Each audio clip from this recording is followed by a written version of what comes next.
আসসালামু আলাইকুম বন্ধুরা, এই যে আমার মুরগি সিদ্ধ হয়ে গেছে।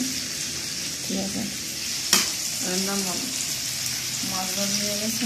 আর এই বাটা চাল দিয়ে দিচ্ছি, মাথা যেন বাহিরে তেলটা। ঠিক আছে, আর কাঁচামরিচ তো যেই পরিমাণ ফুটটা আছে আমি তো ডরাই গেছি।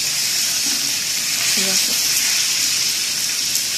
আর ওর দহন পড়ে আমার তো ভিতরে ভয় লেগে গেছে। আমি দেখছি টমেটো তো সিদ্ধ দিতে না লাগবে।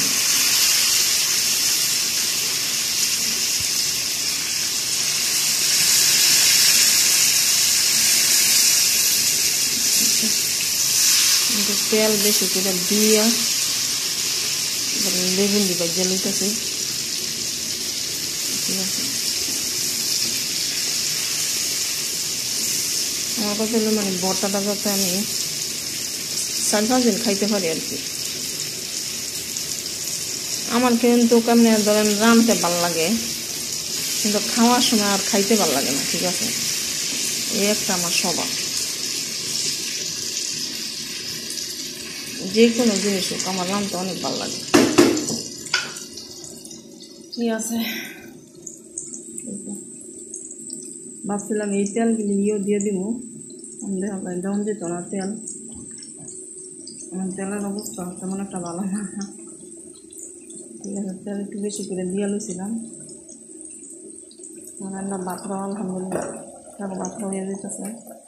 রান্না কমাই দিলাম, খালি বাকি থাকবো আমার বাতরা আর আলু ভাজিটা এটি নিয়ে থুয়ে লই।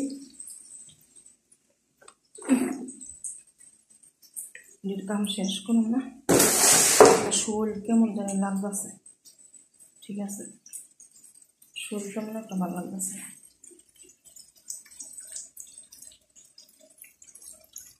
শরীর ঠিক তো দুনিয়া ঠিক। ঠিক আছে,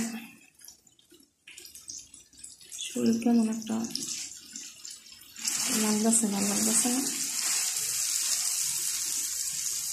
মানে ফেসবুকে দেখি মানে বাগুনের টমাটো চোকলা মানে আয়া করে কই, আমি তো টানতাছি আইয়া তো না।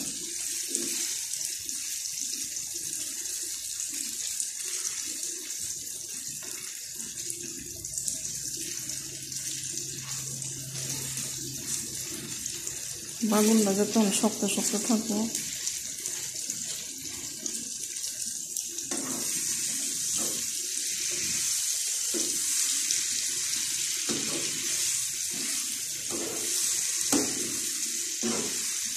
ওই তো তেল তো কি পরিমাণ দিছি এটা তো আপনার দেখতেছেন। ঠিক আছে।